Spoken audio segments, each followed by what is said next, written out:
Hello mga spooky dolls, good evening. So before anything else, gusto ko sanang batiin lahat ng mga OFW at mga Filipino immigrants, pati na rin po yung mga Pinoy na tulad ko nandito po sa Pilipinas at yung mga taga-ibang dimensyon at taga-ibang mundo na tumatangkilik at sumusuporta po sa kwentong aswang at kababalaghan. I hope na nasa mabuting kalagayan po kayong lahat. Okay, so ito na nga po yung ating second story or second video para po sa 2025. Let's go ahead and read our story for today. Ang unang kwento natin na babasahin para sa video na ito ay pinamagatang Babae sa BGC. Progresibo ang unang salita na maaaring maglarawan sa Bonifacio Global City. Hanay-hanay ang naglalakihang mga gusali, mga sikat na pasyalan at mamahaling restaurant. Kilala itong tambayan ng mga mayayaman na kayang busugin hindi lang ang kanilang mga mata, kundi pati na rin ang kanilang mga sikmura.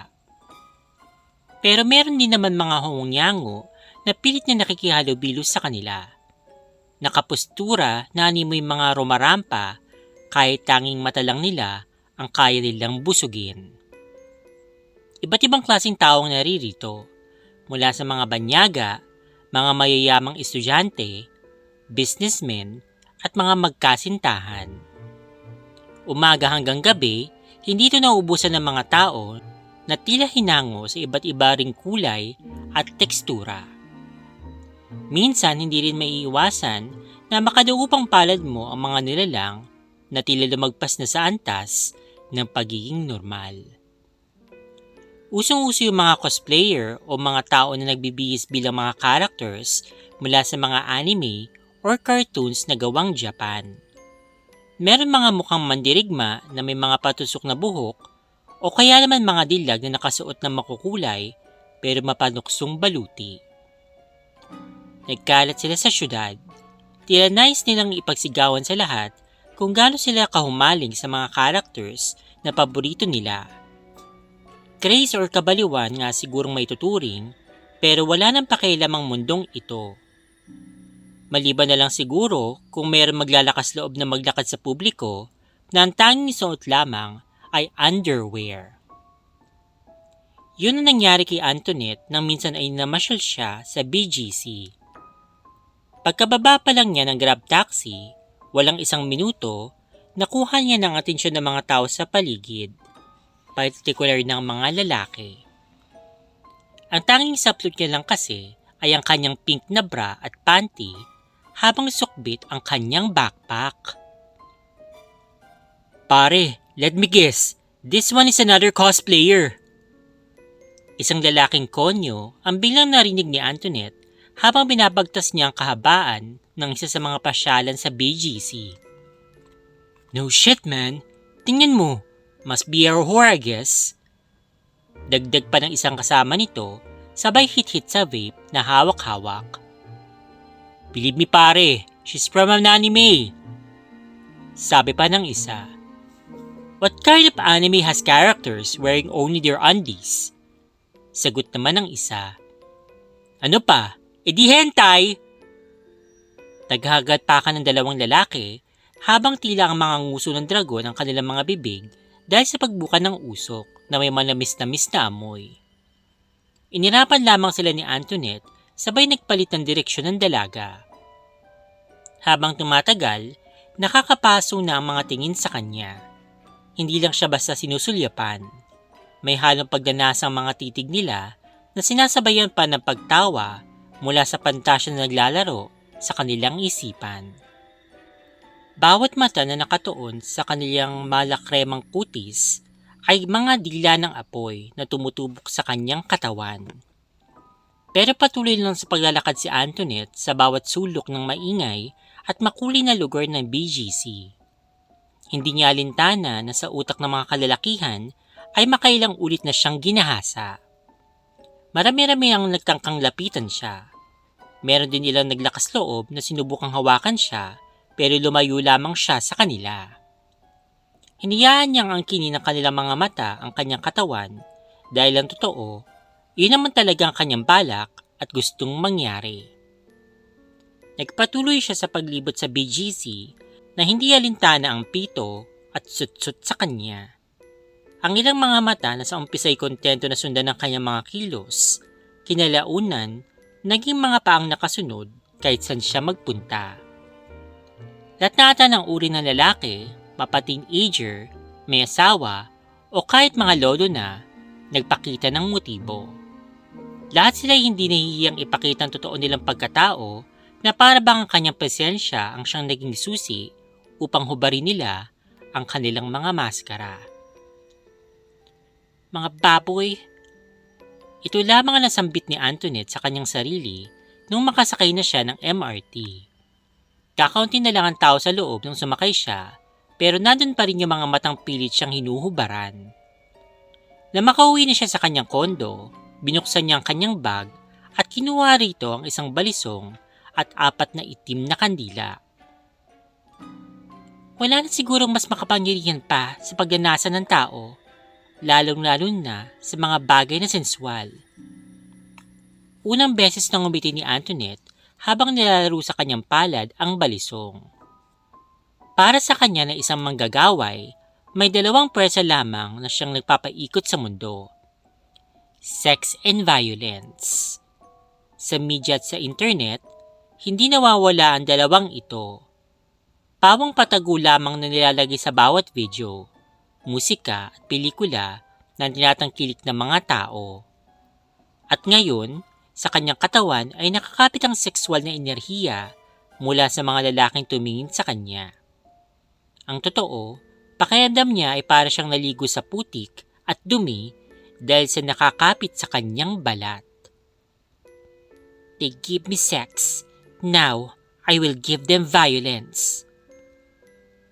Pagpasok niya sa kanyang kwarto, bumungad ang napakaraming manikang walang mga mukha. Umupo siya sa gitna ng mga ito at sinindihan niya ang 4 na kandila, isa para sa bawat direksyon. Kumuha siya ng isang hibla mula sa kanyang asul na buhok. Sa bawat hibla ng kanyang buhok, naiiwan ang latak ng enerhiya mula sa bawat lalaking nagnasa sa kanya. Ito ang lihim ng mahika negra na kanyang lalong pinalakas gamit ang libido ng mga kalalakihan na naiwan sa kanyang katawan.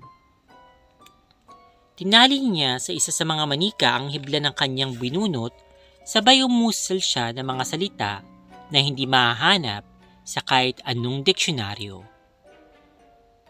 Mortem! Hiniwa niyang parte kung saan nakalagak ang ari ng manika. Pagkatapos, pinutol niya ang ulo nito.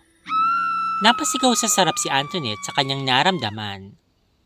Tila sa wakas, nagawa niya ng kamuti ng kate na atat nang mawala. Samantala sa BGC, may isang lalaki na bigla na lang dinugo habang nilalantakan ng buffalo wings na order nito. Akala ng iba na ihilang nga sa kanyang pantalon, yung pala dugo na pala na tila di mapigil sa pag-agos mula sa kanyang ari. Huli na para humingi sila ng tulong dahil matapos mangisay ng lalaki, agad na rin itong nalagutan ng hininga. Daang-daang manika ang nasa kwarto ni Antoinette. Hindi malabong makalbo siya sa pagbunot ng kanyang buhok at pagpulupot ng mga ito sa manika. Pero huli na rin para sa kanyang tumigil dahil maging siya, tinalo na rin ng pagnanasa. Alright, basahin na po natin ang ating second story para po sa video na ito na pinamagatang Bangungot. Isa akong varsity player ng basketball. First love ko talagang laro na ito. Isa ako sa mga diehard fans ni Michael Jordan noong 1990s.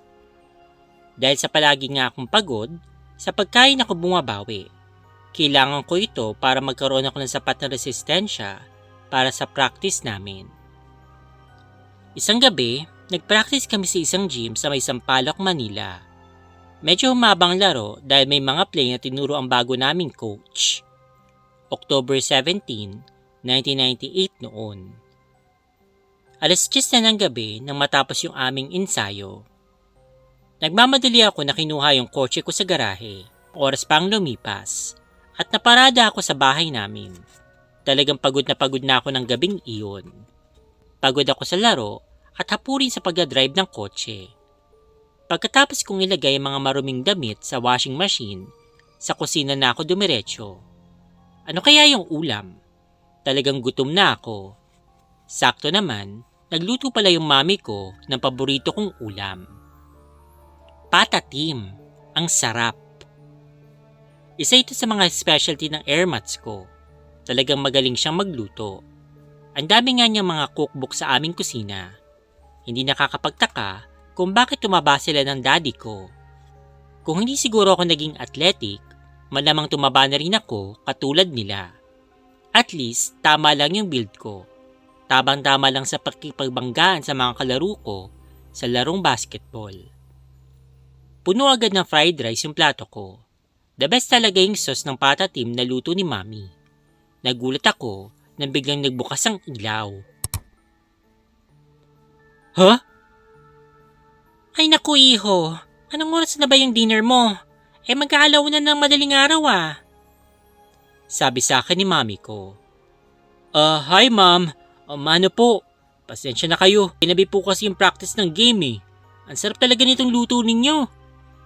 Bati ko sa aking ina. Alam ko naman talaga na yan ang favorite nyo ng daddy mo.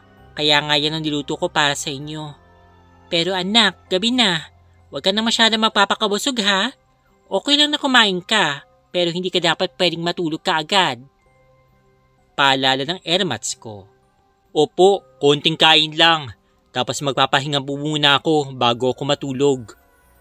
Sagot ko sa kanya. Dapat lang. Hindi naman sa negative thinker tayo ha, pero iba na talaga yung nag-iingat. Marami na kayang namatay sa bangungot. Karaniwan dito sa mga Asian men between the age of 20 to 40 years old. Paalala sa akin ni mami. Ganun po ba? Sagot ko sa kanya. Yap, hindi ba ang dami na rin mga artistang namatay sa bangungot? It's really strange, pero hindi na kasi naagapang kaagad. Dahil nga ang acute hemorrhagic pancreatitis ay umaatake mismo kapag nasa kahimbingan na ng tulog ang isang biktima. Okay po, I'll remember that. Hindi muna talaga ako matutulog. Marami pa naman palabas na magaganda sa cable channel. Sagot ko kay mami. Pagkatapos ng aming usapan, umakyat na rin sa taas ang airmats ko. Ako na lang nang gising ng gabing iyon, pati yung pusa namin na si Sheshe, na kanina pa nakaupo sa silya na nasa tabi ng sopa. Tumingin muna ako sa relo. Madaling araw na. Nanood muna ako ng mga late shows sa TV. Habang palipat-lipat ako ng mga channel, naramdaman ko na lamang na namibigat na ang mga talukap ng aking mga mata. Ilang minuto pa lang ang lumipas at nakita kong aking sarili na may kuusap na isang lalaki. Nagwawalis ito ng kalsada at may pagitan na guhit sa aming kinatatayuan. Tinangka ko siyang lapitan pero pinagilan niya ako. Hanggang dyan ka lang, Vlad. Huwag kang lalapit dito. Sabi ng lalaki na nakatalukbong. Teka muna, sino ka ba? Bakit bawal akong pumunta dyan sa'yo? At bakit alam ang pangalan ko? Tanong ko sa kanya. Maraming bagay ang hindi basta-basta napapaliwanag na maayos. Basta, hanggang dyan ka lang. Para naman nag-init ang pandinig ko sa pagiging masyadong strikto ng lalaki. Ano naman ang masama kung pumunta ako sa kinatatayuan niya? Mas magandang lugar na malapit sa kanya. Maraming liwanag at talagang maliwalas yung paligid. May nakakita pa nga ako mga nagagandahang mga babae na nakasuot ng puti, na palakad-lakad sa likod ng mahiwagang lalaki. Medyo may kakulatan kasi ako talaga kapag gusto kong isang bagay. Lalo pat alam ko na hindi naman ganun ka-imposible na magawa ko ito. Nabuo ang isang balak sa aking isipan. Nang malingat yung nakatulokbong na lalaki, agad ko siyang tinulak ng malakas. At ilang saglit lang, magkasama na kami sa kanyang tinututungang lupa. Ganun na lamang ang aking paggigilalas nang matanggal ko ang talokbong sa mukha ng misteryosong lalaki na ayaw magpapasok sa akin sa lugar na kanyang tinatapakan. Tito Robert? Ang pangalan ng sambit ko. Nakita ko mabait na mukha ng aking tiyuhin habang siya'y lumuluha. Ako nga, Vlad. Kumusta ka? Sabi sa akin ni Tito Robert. Mabuti naman po. Ano pong nangyari? Ano pong ginagawa niyo dyan? Nagtatakang tanong ko sa kanya. Bakit Vlad? Nakalimutan mo na ba? 2 taon na lumipas mula nang mamatay ako. Gawa ng bangungot. Sagot sa akin ni Tito. Oo, kahit na nanaginip lang ako, alam ko nang matagal na ring patay itong si Tito Robert. Pero hindi talaga ako nakakaramdam ng takot ng mga sandaling iyon. Dahil kausap ko siya at tiliwas sa mga kwento tungkol sa mga multo, maamo ang mukha ng aking namayapang tiyuhin. Ang guhit na iyong tinawid ay ang guhit na naghihiwalay sa inyong daigdig at sa mundo ng mga patay. Bakit ba kasi hirap ang pagsabihan ha, Vlad? Sinagsabihan ka na ng nanay mo na huwag ka muna matutulog dahil pagod ka at busog na busog ka. Naroon ako sa tabi mo kanina habang kumakain ka. Hindi mo ba napansin? Kaya nga nakatingin yung alaga mong pusa sa sopa dahil sa nandun ako habang ikaw ay kumakain. Pagkarinig ko nito, nagsimula na akong kilabutan. Nagmumulto pala yung tiyuhin ko. Kaya pala kung minsan, kusang namamatay yung TV kahit na naiiwan ko ng bukas ito. Pasensya ka na Tito, kung nabala ko ang iyong pamamahinga. Hindi ko alam na iyan pala ang iyong mundo at ikaw pala yung lalaki na nakatalokbong kanina. Pagpapasensya ko kay Tito. Okay lang yung Vlad, pero huwag ka nang mag-sorry. Sabi ni Tito. Ha? Bakit po Tito? Nakakalimot ka Vlad, tumawid ka na dito. Patay ka na. Sabi sa akin ni Tito. Patay ka na! Hindi! Napasigaw ako. Gumising ako mula sa aking pagkakatulog at nang imulat kong aking mga mata, bukas pa rin yung TV. Pawis na pawis ako. Grabing panaginip. Tumayo ko kaagad. 3:00 na ng umaga. Pumunta ako sa gilid ng kusina at sinubukan kong buksan yung rep para makakuha ng inumin. Hindi ko mabatak yung handler. Sinubukan ko ulit pero walang lakas ang aking mga braso. Parang may naglagay ng langis sa handler kaya hindi ko mabuksan-buksan yung ref. Isang subok pa. Isang hila ulit. Napapagod na ako. Naguguluhan ang aking isipan. Naubos na ba ang aking lakas? Nang ibaibaling kong aking paningin sa puso namin na si Sheshe. Nagulat ako na makita ko ito. Hinihimas ito ng isang lalaki. Si Tito Robert. Nagmumulto. Subalit hindi iyon ang pinaka nakakatakot sa lahat. Nang lumingon ako sa sopa, nakita kong aking katawan na wala ng buhay. Dilat ang aking mga mata. Naalala ko ang aking panaginip. Ang bangungot. Nagkatotoo. Patay na nga ba ako? Paano na ang aking mga pangarap? Paano na ang aking mga magulang? Paano na si Sol? Paano na yung team namin? Kailangan kong mabuhay. Hindi ko matatanggap to. Nasa kalakasan pa ang aking katawan. Hindi din ako matatahimik dahil kung mamamatay ako sa mga oras na to, malamang magmumulto lang din ako. Buong buwelo akong sumugod papasok sa aking katawan. Hirap na hirap akong huminga. Labanan ng buhay at kamatayan. Nabawi kong aking buhay. Ganun pala ang bangungot. 8 taon na rin yung lumipas mula nang maganap sa akin ang nakakatakot na karanasan kong iyon. Marahil, kakaiba nga ang aking kwento dahil hindi lamang basta multo ang aking nakita, kundi ang sarili kong mismong kaluluwa. Maraming bagay ang dinulot sa akin na pangyayaring iyon na matutong bigyan ng kahalagahan ang buhay. Hindi natin alam mangyayari sa atin dahil Diyos lamang ang may hawak ng ating buhay. Pwedeng malakas tayo sa ngayon, pero pwede din palang mabawi sa isang iglap lang. Okay, so yun nga po yung mga stories nating binasa para sa video na ito. So umpisahan natin dun sa first story. So medyo na weirdohan ako dun. Okay, well in a way, hindi naman masyado kasi napaliwanag naman. Kasi yung una, parang nagtaka naman ako, ano yung na-expect mo, no? Maglalakad-lakad ka na naka-brat panty lang. Malamang pagdanasaan ka talaga. So, yung iba nga, Diyos ko, parang hindi naman sila, wala naman naka-expose na katawan nila. Lang na para bang hindi naman plunging neckline, hindi naman sobrang igli ng palda, hindi naman hapit na hapit sa katawan nila, pero pinaglanasaan sila. Ano pa kaya kung talagang tanggalin mo na lahat ng yun, nakabarat panty ka na lang. Ang weird lang. Para sa akin, kung ayaw mo maka-experience ng ganun, di wag mong gawin, wag kang maglamyerda dyan na panty at bra ka lang. At saka nagtataka naman ako kung totoo man ito ha. Kung sakaling may ganito talaga. So, para bang meron ba makakapaglakad na ganun yung damit mo? Kahit sobrang modern mo, I doubt na parang papapasukin ka sa establishment na parang naka two-piece ka lang. My God. Napaka-indecent naman. Pero, yun nga, para siguro aral din to sa mga kalalakihan o pwede rin siguro sa kababaihan na ingat-ingatan natin, tigil-tigilan natin yung masyadong pagiging manyak. Okay? I mean, hindi natin matatanggal sa sarili natin na parang mag-a-admire ka. Siyempre, kung nakakita ka ng maganda, ng gwapo, parang, di ba, hahangaan mo yung taong yun, hindi mo rin mapipigil na parang mag-iisip na, what if maging kayo, di ba, as if may chance ka, na yun nga, if ever may mangyaring ganyan. Pero yun, syempre matuto rin tayong magpigil-pigil, okay, sa mga bagay na yun. Doon naman sa second story, medyo guilty ako sa part na to. Okay, ako rin kasi kapag katulad dito, gagaling ko lang galing sa work, syempre kakain ka pagdating mo sa bahay, and then syempre pagod ka na.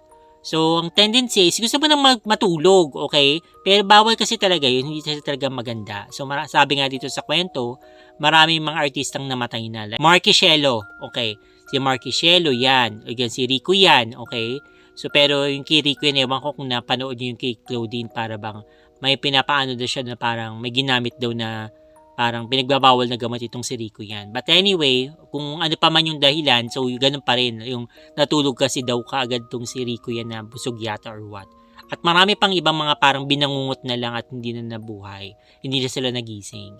So, pinakamaganda dyan, magdasal talaga tayo, and then, yun nga. So, pinakaano dyan pag busog na busog ka, okay, wag ka munang matulog, pababain muna yung kinain mo, siguro maghintay ka ng mga 1 to 2 hours, ganyan.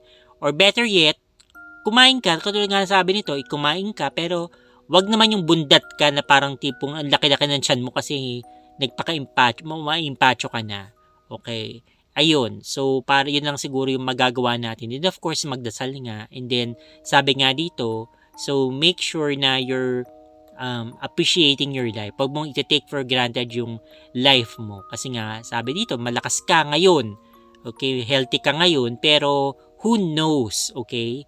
So, kahit di ka magkasakit, paano pag lumabas ka lang dyan, bibili ka lang sa tindahan, then nasagasaan ka, patay. Okay? So, hindi mo alam na yun na pala yung last day mo on earth. Okay? Kaya, wag mo rin abusuhin yung katawan mo. Dapat, advice ko sa sarili ko to. Okay? And then yun nga, mag-ingat nga palagi. But anyway guys, yun lamang po ang ating story para sa ating second video for the year. So, I hope na makinig po kayo ulit ng ating susunod na story sa Tuesday. Okay? Again, Tuesday, Thursday, Saturday ang ating magiging uploading schedule para po sa 2025.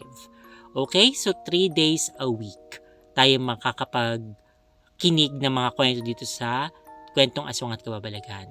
Yun lamang po. God bless po sa inyo lahat. Stay fabulous and spooky, spooky dolls. Bye-bye!